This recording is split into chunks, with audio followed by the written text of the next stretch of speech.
حدیث نمبر 61۔ حضرت حسن بصری فرماتے ہیں عالم کے سامنے پڑھنے میں کوئی حرج نہیں۔ عبید اللہ بن موسیٰ نے سفیان ثوری سے روایت کیا۔ سفیان فرماتے ہیں جب کسی نے محدث کے سامنے پڑھا ہو اور وہ کہے کہ مجھے فلاں نے حدیث بیان کی، اس میں کوئی حرج نہیں۔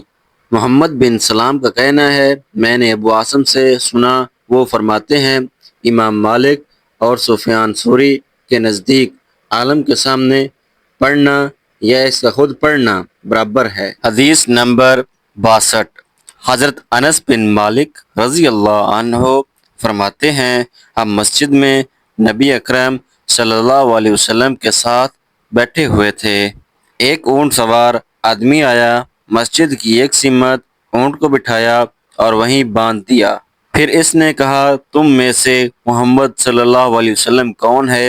حالانکہ نبی اکرم صلی اللہ علیہ وسلم ہمارے درمیان تکیہ لگائے تشریف فرما تھے۔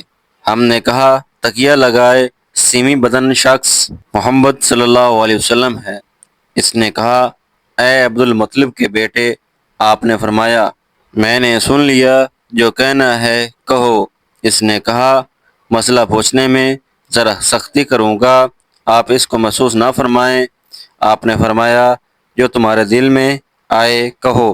اس نے کہا تمہارے اور تم سے جو لوگ پہلے گزرے ان کے رب کی قسم، کیا اللہ تعالیٰ نے آپ کو مبعوث فرمایا ہے؟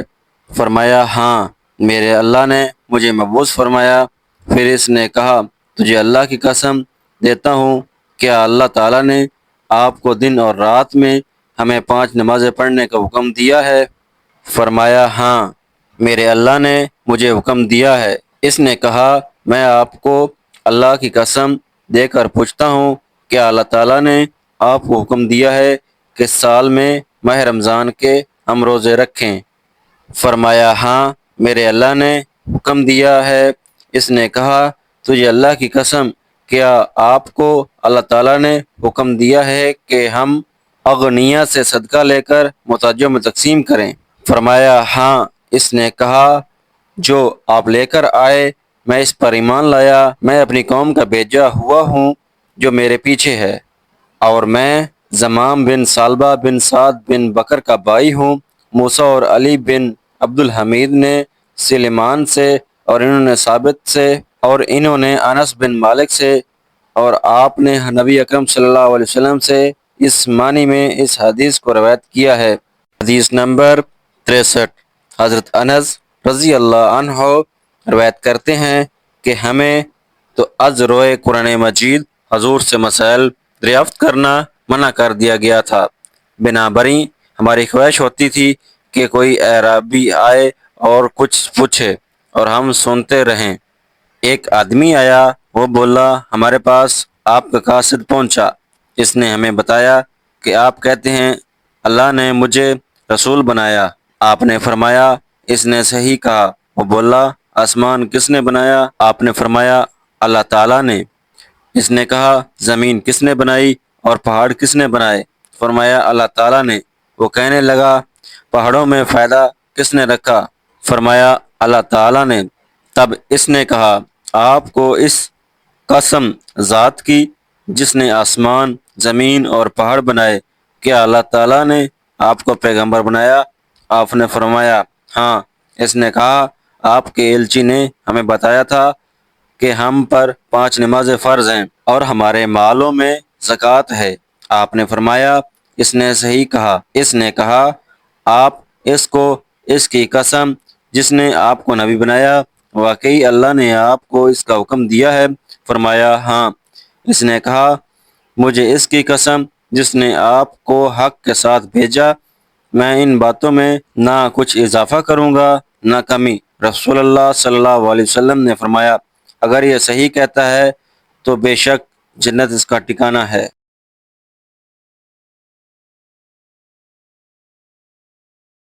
حدیث نمبر 64۔ حضرت عبداللہ بن عباس رضی اللہ تعالیٰ عنہما فرماتے ہیں رسول اللہ صلی اللہ علیہ وسلم نے ایک خط ایک آدمی عبداللہ بن خرافہ کو دیا کہ وہ بحرین کے حاکم منظر بن ساوی کو پہنچا دیں۔ حاکم بحرین نے وہ خط کسرا کو بھیج دیا اور جب کسرا نے خط پڑھا تو اس کو پھاڑ ڈالا۔ حدیث کے راوی ابن شہاب کہتے ہیں میرے خیال میں حضرت سعید بن مسیب نے کہا رسول اللہ صلی اللہ علیہ وسلم نے ان پر بد دعا فرمائی کہ وہ مکمل ٹکڑے ٹکڑے کر دیے جائیں۔ حدیث نمبر 65 حضرت انس بن مالک رضی اللہ عنہ نے فرمایا نبی اکرم صلی اللہ علیہ وسلم نے خط لکھا یا لکھنا چاہا تو آپ سے کہا گیا وہ لوگ وہی خط پڑھتے ہیں جس پر مور لگی ہو، تو آپ نے چاندی کی ایک انگوٹھی بنوائی اور اس کا نقش تھا محمد رسول اللہ صلی اللہ علیہ وسلم۔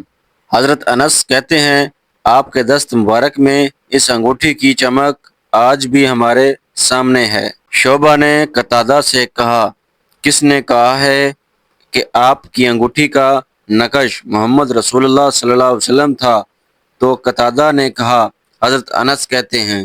حدیث نمبر 66 ابو واقد لیثی رضی اللہ عنہ راوی ہے رسول اللہ صلی اللہ علیہ وسلم لوگوں کے ہمراہ مسجد میں تشریف فرما تھے تو 3 آدمی آئے، ان میں سے 2 آدمی نبی اکرم صلی اللہ علیہ وسلم کی طرف آئے اور ایک واپس چلا گیا۔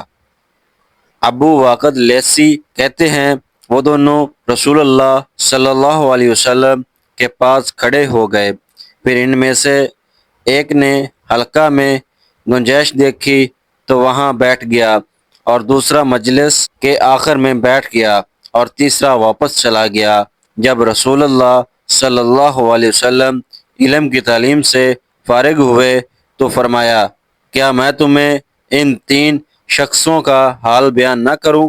ان میں سے ایک نے اللہ تعالیٰ سے بیٹھنے کی جگہ مانگی تو اللہ تعالیٰ نے اسے بیٹھنے کی جگہ عطا کر دی، اور دوسرے نے لوگوں کو زحمت دینے سے حیا کی اور اللہ تعالیٰ نے اس پر رحمت فرمائی اور عتاب نہیں فرمایا، اور تیسرا اس نے منہ پھیرا، خدا نے بھی اس سے منہ پھیر لیا۔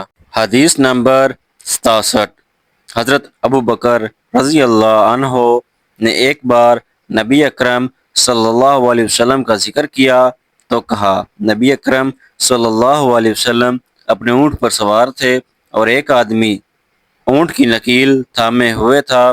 آپ نے فرمایا آج کون سا دن ہے؟